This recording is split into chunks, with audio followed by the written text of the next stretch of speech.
اس کے بعد میں صلاحی تقریر کے لیے محترمہ مونسہ بشریٰ احمدی کو دعوت دیتی ہوں. وہ رکن عاملہ ہے all India Muslim personal law board کی کہ وہ اپنے صدارتی کلمات ارشاد فرمائے. آئینے جواں مردہ حق گوئی تو بے باکی، آئینے جواں مردہ حق گوئی تو بے باکی، اللہ کے شعروں کو آتی نہیں ربائی.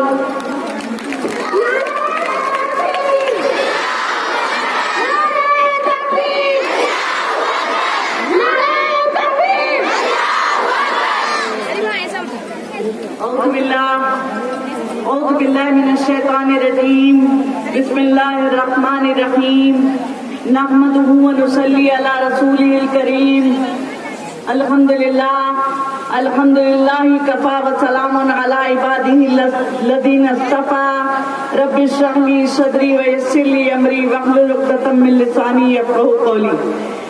اس جلسے کے منتظمین، اسٹیج پر تشریف فرما معزز مقررین اور احتجاج میں شامل اورنگ آباد کی سرزمین کی شیر دل بہنوں، السلام علیکم ورحمۃ اللہ وبرکاتہ.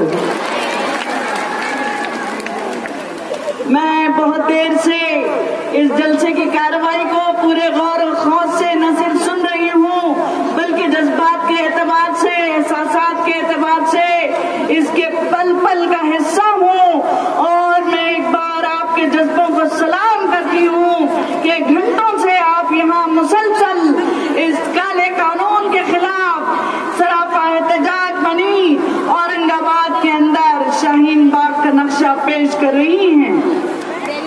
حاضرین کرام، عزیز بہنوں، ہم سب کو معلوم ہونا چاہیے کہ آسام میں جہاں سب سے پہلے NRC کو لاگو کیا گیا تھا، لاکھوں کروڑ کا خرچ آیا تھا، 7 سال کی محنت درکار ہوئی تھی، 55,000 گورنمنٹ سرونٹ کی خدمات وصول کی گئی تھی. اور اس کے بعد پتا چلا تھا، جس آسام کے بارے میں کہا جاتا تھا کہ وہاں 1 کروڑ سے زیادہ مسلمان گھسپیٹیے موجود ہیں، پتا چلا کہ وہاں 19 لاکھ NRC کرانے کے بعد پتا چلا کہ وہاں سے 19 لاکھ لوگ NRC سے باہر رہ گئے ہیں، جس میں صرف 6 لاکھ مسلمان تھے. اور ان میں سے بھی بیشتر جو ہے وہ نام کی اسپیلنگ کی غلطیوں کی وجہ سے باہر رہ گئے تھے. اور کچھ لوگ تو اللہ کو پیارے بھی ہو چکے تھے. اور اس کے بعد اگر امت شاہ جیسا گنڈا یہ اعلان کرتا ہے کہ وہ پورے ملک میں NRC لاگو کرے گا تو اس کا مطلب یہ ہے کہ مودی شاہ کی یہ جوڑی نہ صرف مسلمانوں کو کہنا چاہیے بلکہ اس ہندوستان کے ہر باشندے کو برباد کرنے پر تلی ہوئی ہے، اس ملک کو برباد کرنے پر تلی ہوئی ہے. اس کے صورتحال اکنامکلی کیا کنڈیشن ہو چکی ہے اس کا اندازہ ہے. جب آسام میں 7 سال لگے ہیں اس کو، تو ہندوستان کی پوری سرزمین پر اس کو لاگو کرنے میں کیا صورتحال بنے گی. اور ملک کے کہنا چاہیے خزانوں کا دیوالیہ، عوام کے پیسوں کو لوٹ کر کے عوام کو برباد کرنے کا یہ ایجنڈا ہم کبھی بھی کامیاب ہونے نہیں دیں گے. مسلمانوں کو چاہیے، نہ صرف مسلمانوں بلکہ دیش کے ہر باشندے کو چاہیے کہ وہ NRC اور NPR دونوں کا پوری طرح بائیکاٹ کرے. ہمارا اعلان ہوگا، کاغذ نہیں دکھائیں گے، کاغذ نہیں دکھائیں گے، کاغذ نہیں دکھائیں گے. ہم اس ملک کے شہری کسی کے رحم و کرم پہ نہیں ہیں. ہم ہندوستان میں اپنی مرضی سے پیدا نہیں ہوئے ہیں. اس ہندوستان کے اندر اللہ نے ہم کو پیدا کیا ہے. ہم بائی برتھ کسی سنویدھان کی وجہ سے نہیں، کسی دستور کی وجہ سے نہیں، کسی کانسٹیٹیوشن کی وجہ سے نہیں، بلکہ انسانیت کے ناطے، ہماری پیدائشی حق کے ناطے، انسانی حقوق کے ناطے، بنیادی حقوق کے ناطے، اللہ کے کرم، اس کے فضل سے، اس کے اذن سے، اس کے حکم سے اس ملک کے باشندے بنے ہیں، بنے رہیں گے.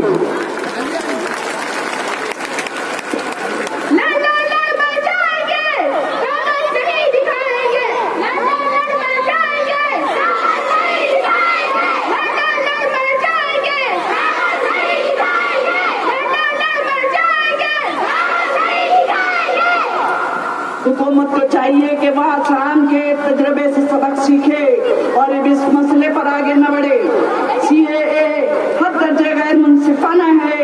सारे गैर मुस्लिम तो यहाँ शरणार्थी बना दिए जाएं और सारे मुसलमान जो यहाँ के ओरिजिनल बाशिंदे हैं उन्हें घुसपैठिया करार दिया जाए, ये कैसे बर्दाश्त किया जाएगा। हमसे कहा जाता है कि मुसलमानों के दोस्तान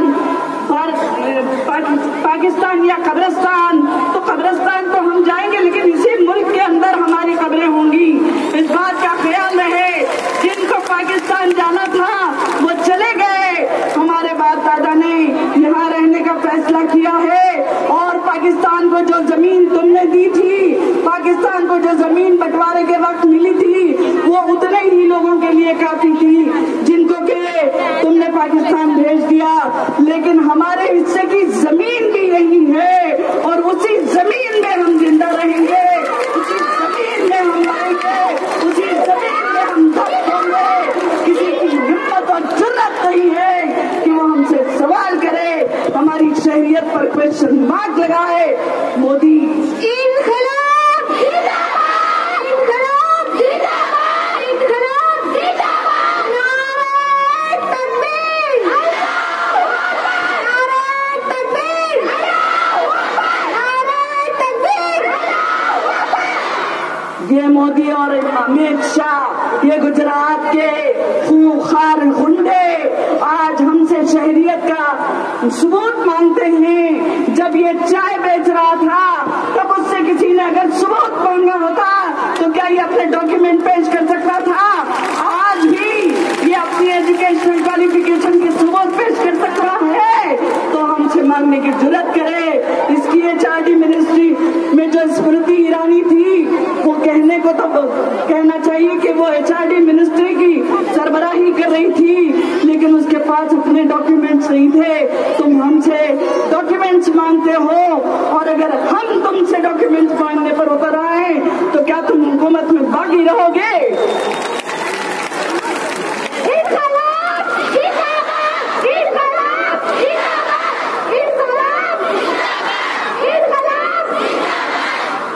मदिया आनम जो कि शरीफ कॉलोनी के है, मदिया आनम जो कि शरीफ कॉलोनी की छोटी बच्ची है, वो हो चुकी है, जिसको भी नीचे स्टेज पे लाइए, स्टेज के पीछे लाके पीछे खड़ा करिए। आप NPR को भी आम मरदमशुमारी का ज़ाब्ता न समझें। ये NPR जो लाया जा रहा है इसको बहुत डाइल्यूट करके, बहुत हल्का करके, बहुत कहना चाहिए कि लाइट लेने की कोशिश करवा रहे हैं और हमको पावर करा जा रहा है कि NPR करवाने में कोई हर्ज नहीं है। मैं यहाँ पर ये बता देना चाहती हूँ, आम मरदमशुमारी में सिर्फ 6 पॉइंट्स होते थे जिन पर क्वेरीज होती थी, लेकिन नए NPR के अंदर 31 पॉइंट्स के क्वेरीज हैं जिसमें बाप का नाम, माँ का नाम, बाप की तारीख पैदाइश, माँ की तारीख पैदाइश और उसके साथ साथ उनके प्रूफ, उनके डॉक्यूमेंट्री प्रूफ भी रिक्वायर्ड हैं। चुनांचे NPR का भी मुकम्मल बाइकआउट होना चाहिए। पहले मरदमशुमारी में डॉक्यूमेंट्स नहीं मांगे जाते थे, सिर्फ सवालात किए जाते थे, लेकिन नए NPR में इन सब का मुतालबा किया जा रहा है। चुनांचे हमें इसको भी हल्का नहीं लेना है, इसको भी लाइट नहीं लेना है। अजीज बहनों, आपको मैं याद दिला दूं कि आसाम की NRC में साबिक फौजी अफसरान और साबिक सदर फखरुद्दीन अली अहमद के घर वाले अपनी सिटीजनशिप साबित नहीं कर सके। हिंदुस्तान की पहली चीफ मिनिस्टर अनवरा तैमूर, पहली खातून चीफ मिनिस्टर अनवरा तैमूर जो है वो अपनी सिटीजनशिप साबित नहीं कर सकी, तो हम और आप क्या चीज हैं? तो आप समझ सकते हैं कि किस किस्म का खतरनाक साजिशी कानून जो है ये लोग लाने की कोशिश कर रहे हैं।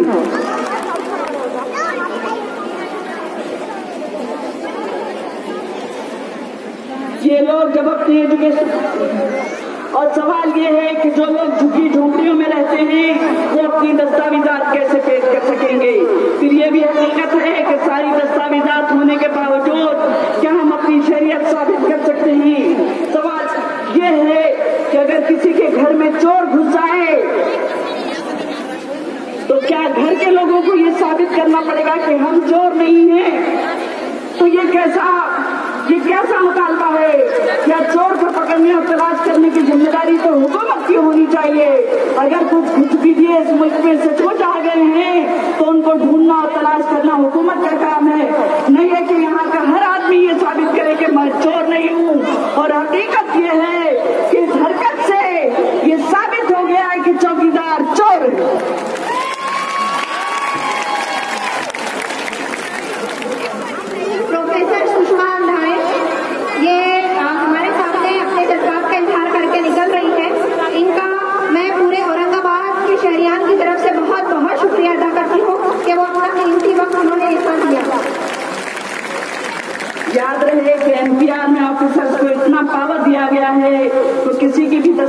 भी मंजूर कर सकते हैं और किसी की भी मुस्तरद कर सकते हैं। इसलिए जिन लोगों के पास सारे डॉक्यूमेंट्स हैं वो भी इत्मीनान से बैठे नहीं रह सकते। इस बात को हिंदुस्तान की अवाम, हिंदुस्तान की जनता, भारत के अवाम, भारत की जनता इस बात को अच्छी तरह समझ चुकी है। मुझे मालूम है कि यहाँ बैठे बहुत से लोगों के पास अपने मुकम्मल डॉक्यूमेंट्स होंगे, लेकिन सवाल ये नहीं है। डॉक्यूमेंट्स तो एक बहाना है, मुसलमान असल निशाना है। हुकूमत को अंदाजा है कि वो क्या करने जा रही है। ये नंबर गेम जो वो खेलने जा रही है, सरहदें खोलने की बात कर रही है। अगर सरहदें खोलना है तो सबके लिए खोल दो। मुसलमानों के साथ क्यों डिस्क्रिमिनेशन क्यों किया जा रहा है? अगर खोलना है तो सबके लिए खोल दो। सारी दुनिया के मुल्कों में पनाह गुज़ीनों के लिए कवानीन मौजूद हैं, मगर ऐसा काला कानून जो CAA के नाम से तुमने यहाँ लाया है, दुनिया के किसी मुल्क में मौजूद नहीं है। कहीं भी पनाह गुज़ीन की कास्ट, क्रीड या रिलीजन के मुतालिक कोई सवाल नहीं किया जाता, उसे कोई इश्यू नहीं बनाया जाता। तो इस एतबार से हिंदुस्तान दुनिया का वो वाहिद मुल्क है जो पनाह गुज़ीनों के अंदर भी रिलीजियस डिस्क्रिमिनेशन करने जा रहा है, मजहब की बुनियाद पर तफरीक करने जा रहा है। कल अंग्रेजों ने डिवाइड एंड रूल की पॉलिटिक्स खेली थी, आज तुम खेलने चले हो। लेकिन बेवकूफो, देखो तुम्हारी इस पॉलिटिक्स ने हिंदू, मुस्लिम, सिख, ईसाई सबको एक कर दिया है। आज अपने दाम में सयाद आ गया। जो आज हमें शिकार करने चले थे, खुद शिकार हो चले हैं और खुद अपने जाल में फंस गए हैं। शाहीन बाग और जामिया के एहतजाज को 1 माह से ज्यादा हो गया है। क्या शाहीन बाग, क्या जामिया, क्या AMU, क्या JNU, सब जगह खवातीन ही एहतजाज में आगे हैं। ये मुसलमान खवातीन जो अदरवाइज अपने घरों से निकलना पसंद नहीं करती, लेकिन आज सड़कों पर महीनों से बैठी। क्या हुकूमत समझती है कि ये एहतजाज रंग नहीं लाएगा? क्या इसका कोई अल्लाह तबारक व तआला की तरफ से कोई मदद नहीं आएगी? फिरौन ने भी कहा था अना रब्बुकुम अल-आला, और अल्लाह ने उसको डुबो कर रख दिया। तुम फिरौनों से बड़े फिरौन साबित नहीं हो सकते। और अल्लाह की लाठी में आज भी आवाज हुई है, जब वो तुम पर बरसेगी तो तुम नीच तो नाबूद हो जाओगे।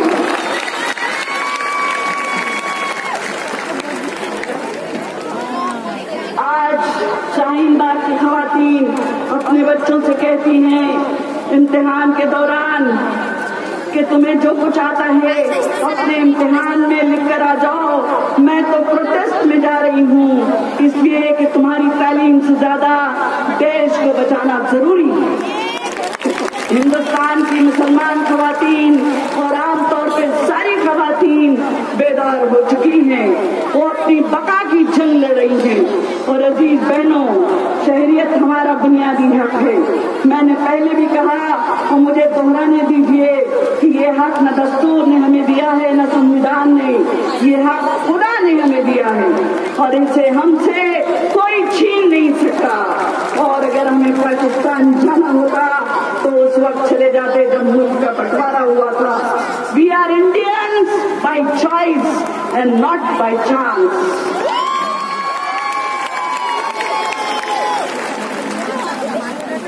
मोदी ने कहा था तलाक बिल के मौके पर कि उसे मुस्लिम खवातीन से बड़ी हमदर्दी, और उस वक्त हमने बार बार अपनी बहनों को याद दिलाया था। ये वही मोदी है जिसने गुजरात के अंदर खून की खतरनाक होली खेली थी और मुसलमान बहनों की किस्मतों से, जो कहना चाहिए दर्दनाक और भयानक और दरिंदगी का मामला किया गया था, जिनसी दहशतगर्दी जो उनके साथ की गई थी, ये अमित शाह और मोदी की जोड़ी उसकी जिम्मेदार थी। और उससे हमें कल भी कोई भलाई की उम्मीद नहीं थी और आज भी कोई भलाई की उम्मीद हम नहीं रख सकते। हमने कल भी उसे अपना दुश्मन जाना था और आज भी वो हमारा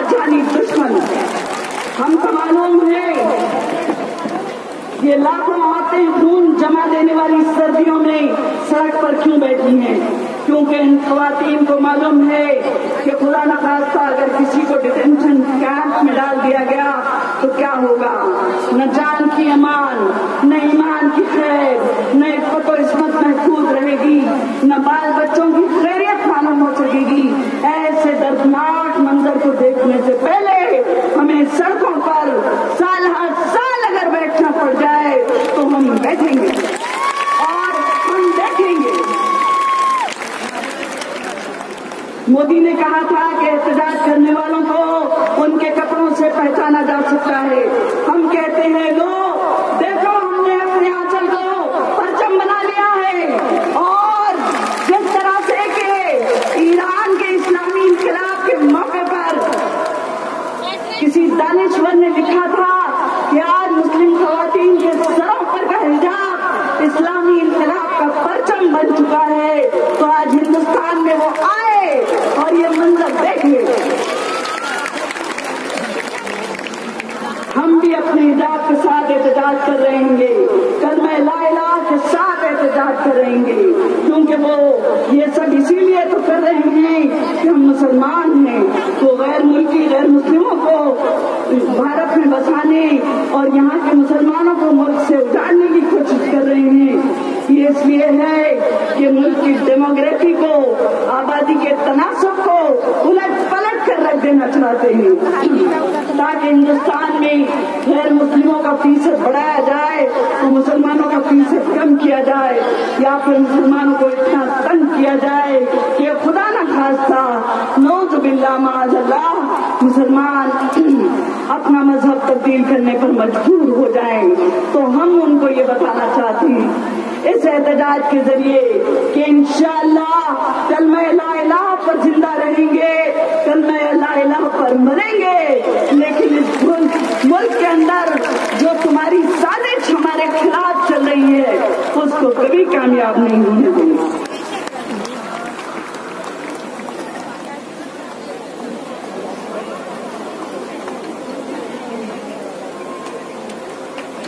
جب قرآن کی آیت ہم پڑھتے ہیں وَمَنْ أَحْسَنُ قَوْلًا مِّمَّنْ دَعَا إِلَى اللَّهِ وَعَمِلَ صَالِحًا وَقَالَ إِنَّنِي مِنَ الْمُسْلِمِينَ۔ اس شخص سے اچھی بات اور کس کی ہو سکتی ہے جو اللہ کی طرف بلائے، نیک عمل کرے اور کہے کہ میں مسلمانوں میں سے ہوں۔ تو ہم سوچ میں پڑ جاتے تھے کہ کیا اپنے آپ کو مسلمان کہنا مشکل ہو سکتا ہے؟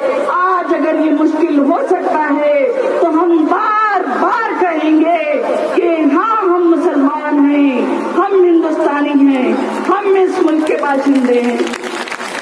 جس طرح ابو ذر غفاری نے کہا تھا، آپ کو یاد ہوگا کہ انہوں نے قریش کے مجمع میں جا کر اعلان کیا تھا کہ میں ایمان لا چکا ہوں۔ انہیں پیٹا جاتا تھا، زخمی کیا جاتا تھا، وہ بے ہوش ہو جاتے تھے، لیکن دوبارہ جاتے تھے اور اعلان کرتے تھے کہ میں نے اسلام قبول کر لیا۔ اور ہر حال میں ہم کلمہ حق بلند کرتے رہیں گے۔ ہمیں نبی اکرم صلی اللہ علیہ وسلم کا وہ قول اچھی طرح یاد ہے، افضل الجہاد کلمۃ الحق عند سلطان الجائر۔ بہترین جہاد ظالم حکمراں کے سامنے حق بات کہنا ہے۔ اور میری عزیز بہنوں، آپ آج اس عظیم جہاد کے لیے یہاں جمع ہوں۔ ان ظالم حکمرانوں کے سامنے ہمیں حق بات کہنا ہے، اتنے زور سے، اتنی بلند آواز سے، اتنی قوت سے، اتنی جرأت سے، اتنے حوصلے سے کہ ان کے تخت و تاج الٹ کر رہ جائیں۔ اور اللہ تعالیٰ کا وعدہ ہے وَالَّذِينَ جَاهَدُوا فِينَا لَنَهْدِيَنَّهُمْ سُبُلَنَا۔ جو ہماری راہوں میں جد و جہد کرتے ہیں انہیں ہم سیدھا راستہ ضرور دکھاتے ہیں۔ اور اللہ کا فرمان ہے وَأَنْتُمُ الْأَعْلَوْنَ إِن كُنتُم مُؤْمِنِينَ۔ تم ہی غالب رہو گے اگر تم مومن ہو۔ اس لیے ضرورت اس بات کی ہے کہ مسلمان خوف کی نفسیات میں بالکل بھی مبتلا نہ ہوں، اللہ سے اپنا ناطہ جوڑیں۔ اور وقت ہمیشہ یاد رکھیں کہ وقت ہمیشہ ایک جیسا نہیں رہتا۔ آج جو مسئلے اقتدار پر ہیں कल वो नहीं होंगे। अल्लाह ताला फरमाता है तिलकल अय्याम नुदाविलुहा बैनन नास, ये कुछ दिन हैं जिन्हें हम लोगों के दरमियान गर्दिश करते रहते हैं। आपको याद होगा 2011 में मिस्र की तहरीर स्क्वायर का वो मंजर जहां लाखों की तादाद में एहतजाजी जमा हो गए थे और उसके बाद उसकी मुबारक को माजूल होना पड़ा था। और उस एहतजाज के बाद न सिर्फ मिस्र बल्कि अरब ममालिक के अंदर एक जबरदस्त इनकलाबी लहर बर्पा हो गई थी। इंशाअल्लाह शाहीन बाग से लेकर औरंगाबाद के दिल्ली गेट तक तहरीर स्क्वायर का ये जो मंजर पेश किया जा रहा है ये हुकूमत के तख्त ताज को उलट कर रख देगा इंशाअल्लाह सुन्ना इंशाअल्लाह। जहां में अहले ईमान सूरत खुर्शीद जीते हैं, इधर डूबे उधर निकले, उधर डूबे इधर निकले, तो इंशाअल्लाह अज़ीज़ हम देखेंगे कि इन लोगों का जवाल किस तरह का है। मुसलमान को मुसलमान कर दिया, मुसलमान को मुसलमान कर दिया तूफान मुशरिक ने, मुसलमान को मुसलमान कर दिया तूफान मुशरिक ने।